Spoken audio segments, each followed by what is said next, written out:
जम्मू कश्मीर में तीर्थयात्रियों की बस पर हमला। रिहायशी इलाके में श्रद्धालुओं की बस पर हमला। आतंकी हमले के बाद बस खाई में गिरी और आतंकी हमले में 10 तीर्थयात्रियों की मौत हो गई है। आतंकी हमले में 33 श्रद्धालु घायल भी बताए जा रहे, जिनका अस्पताल में इलाज जारी है। तो कल जम्मू के रिहायशी के पोनी इलाके में एक आतंकी हमला हुआ और आतंकियों ने श्रद्धालुओं की बस पर फायरिंग की, जिसके बाद बस खाई में जा गिरी और इस हादसे में 9 लोगों की मौत की पुष्टि हो चुकी है। 33 यात्रियों के घायल होने की खबर आ रही और अधिकतर श्रद्धालु बताया जा रहा है कि यूपी के रहने वाले थे। जम्मू से ये लोग शिवखोड़ी दर्शन करने के लिए जा रहे थे, तभी रास्ते में आतंकियों ने बस पर अंधाधुंध फायरिंग शुरू कर दी। फायरिंग में चालक की मौत हो जाने के चलते बस अनियंत्रित होकर सीधे जाकर खाई में गिर गई, जिसमें करीब 9 से 10 लोगों की मौत की पुष्टि हो चुकी है। अधिकतर श्रद्धालु यूपी के रहने वाले थे। अभी अन्य शवों की शिनाख्त की जा रही है। बाकी 33 लोग घायल बताए जा रहे। 33 घायलों को नजदीकी अस्पताल में भर्ती कराया गया है और इस आतंकी हमले की निंदा की जा रही है देश भर में और आतंकियों पर कठोर कार्रवाई की मांग भी की जा रही है। हालांकि सेना की तरफ से उस इलाके को पूरी तरह से घेर लिया गया है। सर्च ऑपरेशन चलाया जा रहा है।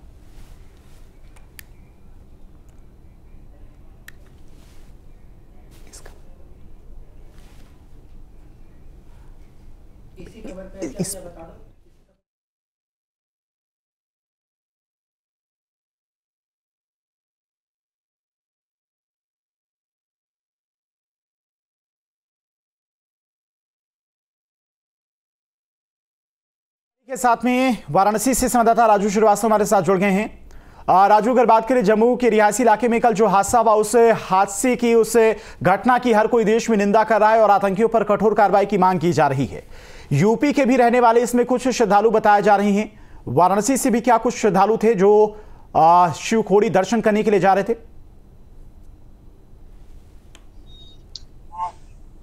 नेहा शर्मा और उनके परिवार के सदस्य जो बुरी तरीके से इस घटना में घायल हुए हैं। फिलहाल उनकी हालत जो है वो काफी सीरियस बताई जा रही है। वाराणसी के जिला अधिकारी ने इस बात की पुष्टि की है। ऐसे में अगर बात करें तो जिस तरीके से आतंकियों ने घटना को अंजाम दिया है वो कहीं न कहीं निंदनीय है और जिस तरीके से शपथ समारोह के समय ये घटना हुई, उसके बाद से सारे लोगों का ध्यान आकर्षित करने वाले थे। इस घटना के बाद पूरी तरीके से आतंकी अपने मंसूबों में कामयाब होकर देश को दहलाने की फिर एक बार साजिश कर रहे थे। राजू, वाराणसी से भी क्या कोई परिवार था जो कल बस में सवार था? देखिए, यहाँ से एक महिला और एक पुरुष है। महिला का नाम नेहा शर्मा है, जो यहाँ की निवासी है और यहाँ से गई हुई थी। बताया जा रहा है कि शिवखोड़ी के दर्शन करके लौट रही थी, तभी इस तरीके की घटना हुई। जो चालक था उसके ताबड़तोड़ फायरिंग हुई। उसने अपने आप को बचाने के लिए, यात्रियों को बचाने के लिए स्टीयरिंग को काटा, जो जाके खाई में गिर पड़ी, जिसमें बताया जा रहा है कि लगभग 10 लोगों की मौत हुई है। फिलहाल इसमें वाराणसी के रहने वाले 2 लोग जो हैं वो घायल हैं बुरी तरह से, जिनकी हालत सीरियस है। यहाँ पे उनके परिजन वहाँ के लिए निकल गए हैं जम्मू कश्मीर के लिए। फिलहाल वाराणसी के जिला अधिकारी ने कहा है कि जो भी संभव मदद होगी उनके परिवार को दिलाई जाएगी। अगर वहाँ पे उपचार की कोई दिक्कत आई तो उनको दिल्ली हाई सेंटर में रेफर किया जाएगा। ठीक है राजू, आएंगे आपके पास। मथुरा से हमारे साथ धाराजीत भी जुड़े हुए हैं। धाराजीत, मथुरा की बात करें तो यूपी के अधिकतर श्रद्धालु इस हादसे में शामिल थे। मतलब जो घटना हुई, बस में करीब 30 से 40 लोग सवार थे। 10 लोगों की बताया जा रहा है कि इस घटना में मौत हो गई है। 33 से ज्यादा लोग घायल हैं, जिन्हें अस्पताल में भर्ती कराया गया और अधिकतर श्रद्धालु बताया जा रहा है कि यूपी के थे। मथुरा से भी कोई परिवार था? कितने परिवार थे?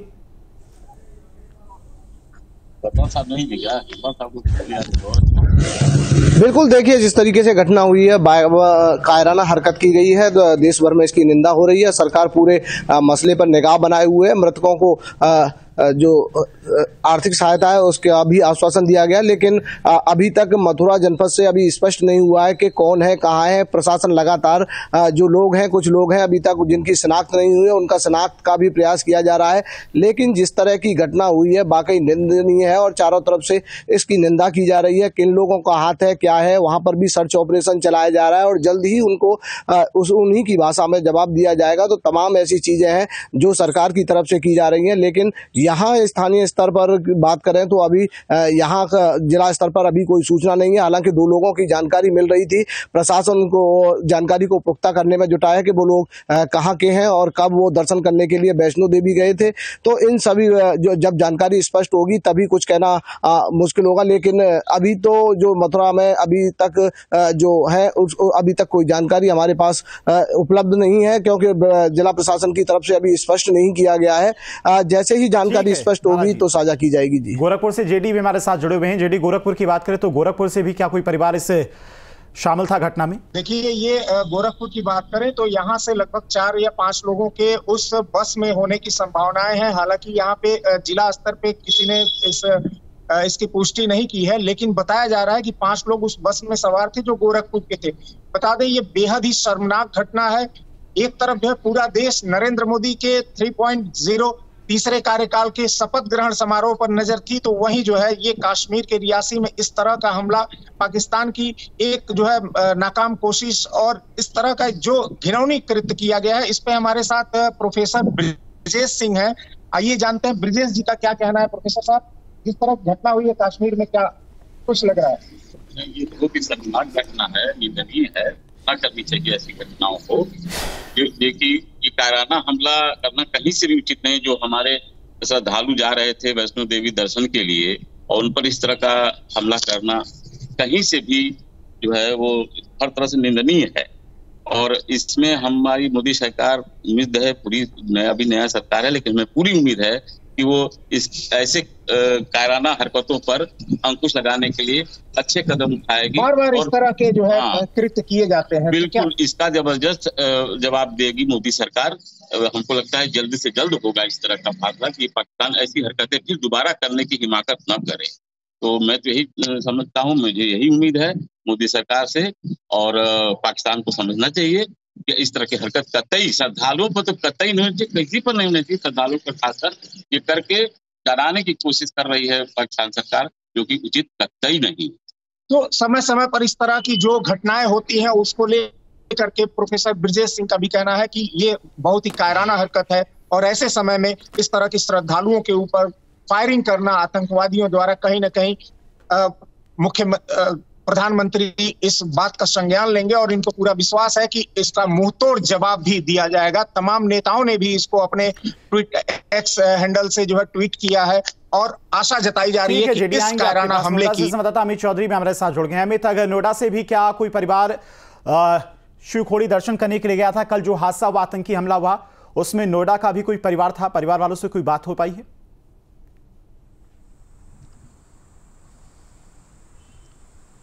बिल्कुल, देखिए, नोएडा की अगर बात की जाए तो 3 परिवार बताए जा रहे हैं जो नोएडा के रहने वाले थे और वो दर्शन करने के लिए गए थे। तीनों परिवार के जो 3 लोग हैं वो इस हमले में घायल बताए जा रहे हैं, जबकि एक की हालत बहुत ज़्यादा क्रिटिकल है।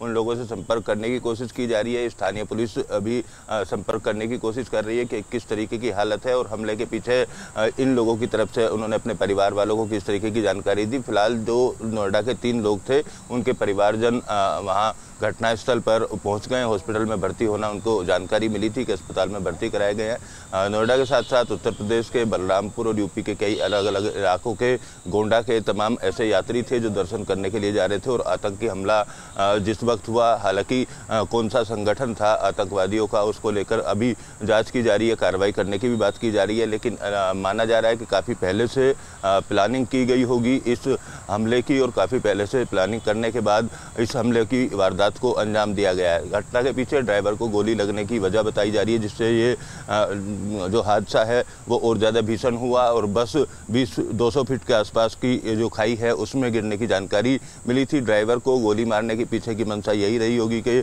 बस अपना नियंत्रण खो दे। नियंत्रण खोने के बाद जो पास में खाई है उसमें गिरे। काफ़ी बड़ा नुकसान यहाँ पर हो सकता था लोगों की जान का, लेकिन जो बस में यात्री सवार थे उसमें से 20 लोगों के आसपास जो है वो घायल बताए जा रहे हैं। उसमें से तकरीबन 10 लोगों के मौत की भी जानकारी सामने आ रही है। हालांकि नोएडा के जो 3 लोग थे उनको लेकर अभी मौत होने की जानकारी तो सामने नहीं आई है। उनके परिवार के लोगों को जो जानकारी दी गई थी उसमें घायल होने की बात अब कही गई थी और अस्पताल में भर्ती होने की बात कही गई थी। फिलहाल ये लोग वहाँ पहुँचने के बाद ही जानकारी दे पाएंगे कि आखिर किस तरीके की इनकी हालत है। जी ठीक है अमित, आएंगे आपके पास। राजू भी हमारे साथ वाराणसी से जुड़े हुए। राजू, जो परिवार वाराणसी के थे उनमें से क्या किसी की मौत की भी खबर उनके परिवार वालों को दी गई है, सूचना दी गई है कि किसी श्रद्धालु की जान भी चली गई है? देखिए, वाराणसी के अभी तक जो पुष्टि हो पाई है वो 2 लोग हैं और एक ही परिवार से हैं, जिसमें से महिला का नाम नेहा शर्मा है और उनके पति भी उनके साथ थे। और फिलहाल उनकी हालत काफी सीरियस है, जिसको लेकर परिजन काफी परेशान थे। भोर में ही यहाँ से वो निकले हुए हैं जम्मू कश्मीर के लिए और इस पूरी घटना के संज्ञान खुद मनोज सिन्हा ने ली है। और ऐसे में अगर बात करें तो जल्द ही बड़ा एक्शन मोदी सरकार की तरफ से लेता हुआ देखा जाएगा। और जम्मू कश्मीर में जिस तरीके से ये कायराना हरकत हुई है, कोई भी लश्कर या कोई भी ऐसे आतंकी संगठन अभी तक इस घटना की अपनी जिम्मेदारी नहीं ली है। इससे आप जानिए कि कितना दहशत है आतंकी संगठनों में मोदी सरकार का। तो इसी वजह से अभी तक किसी संगठन में, चाहे लश्कर हो चाहे अन्य संगठन हो, अभी किसी ने जिम्मेदारी इस घटना की नहीं ली है।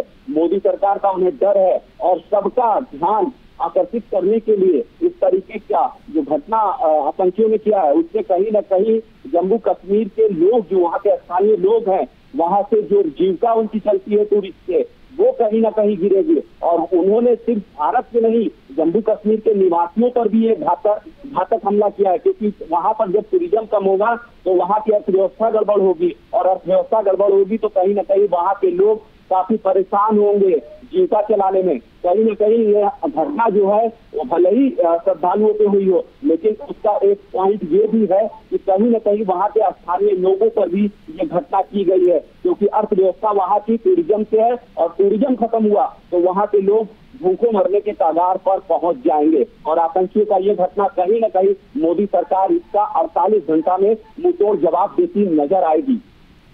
ठीक है राजू, अमित के पास चलते हैं। अमित भी हमारे साथ नोएडा से लगातार जुड़े हुए। अमित, अगर बात करें नोएडा के परिवार वालों से आपसे कोई बातचीत हो पाई है कि कितने लोग परिवार के लोग गए थे दर्शन करने के लिए शिवखोड़ी, और जो घायल हैं उनकी क्या कुछ स्थिति है?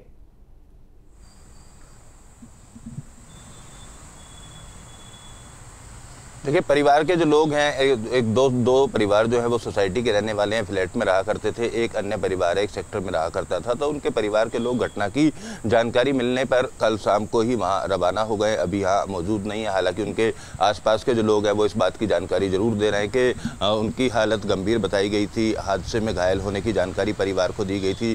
जम्मू कश्मीर पुलिस का वहाँ से फ़ोन आया और फ़ोन आने के बाद जो जानकारी है वो दी गई थी। स्थानीय पुलिस की बात की जाए तो पुलिस अधिकारियों को भी यही कहना है कि ये लोग वहां पहुंच जाए और घटना स्थल पर जो पुलिस थी उनसे भी संपर्क किया जा रहा है, किस तरीके की हालत थी। परिवार के लोगों के जो फ़ोन हैं वो अभी स्विच ऑफ हैं, तो फिलहाल सीधे तौर पर उनसे बात नहीं हो पाई है। लेकिन उनके आसपास के लोगों का यही कहना है कि इनके जो हमला हुआ था, आतंकी हमला, उसमें घायल होने की जानकारी फिलहाल इनको दी गई थी। तो हो सकता है वहाँ जाने के बाद कुछ परिस्थितियों के बारे में सही जानकारी सामने आए, किस तरीके की उनकी कंडीशन है। माना जा रहा है अगले आधे घंटे से 1 घंटे के बीच में संपर्क पुलिस का भी उन अधिकारियों से हो जाएगा और परिवार के लोगों से भी संपर्क करने की लगातार कोशिश की जा रही है, ताकि वास्तविक स्थिति के बारे में जानकारी मिल सके कि आखिर किस तरीके की उनकी स्थिति है। और उत्तर प्रदेश के अलग अलग जिलों की अगर बात की जाए तो कई लोगों के जो एड्रेस हैं वो अभी वेरीफाई भी नहीं हो पाए हैं, क्योंकि उनके पास का जो सामान था वो सामान नहीं मिला है, जिसके चलते शनाख्त करने में, उनकी पहचान करने में खासी दिक्कतों का सामना करना पड़ रहा है। तो उम्मीद यही जताई जा रही है कि कुछ देर बाद तक उत्तर प्रदेश के जितने भी लोग इस बस में सवार थे उन सबके एड्रेस और कहाँ के वो लोग रहने वाले, उनकी स्थिति क्या है, उसके बारे में तस्वीर साफ हो पाएगी। क्योंकि घटना 6:15 बजे के आसपास कल अंजाम दी गई जिस तरीके से, उसके बाद रात का समय था तो वहां पर बस भी काफ़ी गहरी खाई में गिरी। काफ़ी देर तक रेस्क्यू ऑपरेशन भी चलाया गया। रेस्क्यू ऑपरेशन चलाने के बाद ऐसे लोग जिनके पास पर्स जेब में मौजूद था तो उन लोगों की तो पहचान कर ली गई है, लेकिन जिन लोगों के जो पहचान पत्र या ID कार्ड जो भी उनके पास में मौजूद नहीं थे, उनके बैग में मौजूद थे, तो ऐसे कई लोगों के सामान जो हैं उनके बारे में अभी जानकारी नहीं मिल पाई है, जिसके चलते पूरी तरीके से सभी लोगों के एड्रेस वेरीफाई नहीं हुए हैं। एड्रेस वेरीफाई करने के लिए स्थानीय प्रशासन भी वहां पर काम कर रहा है। और जिस तरीके से जो बस में हादसा हुआ उसके बाद उस बस में सवार लोगों के परिवार वालों को भी इस बात की जानकारी हुई होगी, क्योंकि कोई भी व्यक्ति अगर कहीं घूमने के लिए जाता है तो परिवार को जानकारी दे देता है। तो उनसे उनकी वो व्यक्ति भी, तमाम उनके परिवारजन भी मौके पर पहुंचेंगे, अस्पताल में जिसमें उनको भर्ती कराया गया वहाँ पहुँचेंगे। तो माना जा रहा है कुछ देर बाद ये तस्वीर साफ होगी कि उत्तर प्रदेश के कौन कौन से जिले के, कौन कौन से इलाकों के रहने वाले लोग इस बस में सवार थे जो इस घटना का शिकार हुए। और आतंकी हमले में जिस तरीके से यहाँ बर्बरता बरती गई, बताया जा रहा है कि 30 राउंड से ज़्यादा गोलियाँ आतंकियों द्वारा बस पर चलाई गई थी, जिसमें तमाम श्रद्धालु मौजूद थे। उसी में गोली लगने से तकरीबन 3 से 4 लोगों की मौत हुई और बाकी लोगों की जो मौत हुई है, घायल हुए हैं, वो बस खाई में गिरने के कारण वो तमाम लोग घायल हुए हैं। इस तरीके की जानकारी अभी जो है वो निकल कर आ रही है। हालांकि पुलिस अधिकारियों का भी कहना है कि कुछ देर बाद जैसे ही संपर्क स्थापित होगा तो इस पर जो तस्वीर है वो सामने आ पाएगी। जी ठीक है अमित, बने रहिए, लगातार हम आपके पास आएंगे। तो कल देर शाम ये हादसा हुआ था, ये घटना हुई थी। आतंकियों ने शिव खोड़ी जा रहे श्रद्धालुओं पर अचानक से अंधाधुंध फायरिंग कर दी और इस हमले में सबसे पहली जो गोली थी वो ड्राइवर को लगी जो बस चला रहा था, जिसके बाद ड्राइवर ने नियंत्रण खो दिया बस पर और करीब 200 फीट गहरी खाई में यह बस जाकर गिर गई, जिसमें 10 श्रद्धालुओं की मौत की खबर है। कई श्रद्धालुओं को गोली भी लगी है। और जम्मू से संवाददाता शहनवाज हमारे साथ जुड़ गए इसी खबर पर तमाम और अपडेट के साथ में। शहनवाज, अभी तक क्या कुछ इस पूरे घटनाक्रम को लेकर अपडेट है? कितने श्रद्धालुओं की मौत की पुष्टि आधिकारिक तौर पर कर दी गई है? कितने श्रद्धालु घायल हैं? जो घायल हैं उनकी क्या कुछ स्थिति है? देखिए, अभी 9 श्रद्धालुओं की आधिकारिक तौर पर यहाँ पर पुष्टि कर दी गई है कि वो इस पूरे हमले में मारे गए हैं और बताया जा रहा है कि एक और श्रद्धालु जो है इसमें मारा गया है। फिलहाल लगातार इस समय सर्च ऑपरेशन जो है इस पूरे इलाके में यहाँ पर चल रहा है। ये जो आप देख रहे हैं इलाका, ये इस समय हम ग्राउंड जीरो पर मौजूद हैं और बताया जा रहा है कि हमला करने के बाद आतंकी जो हैं वो इन्हीं जंगलों में अंदर जाकर यहाँ पर आगे कहीं निकले हैं और उनकी तलाश यहाँ पर लगातार की जा रही है।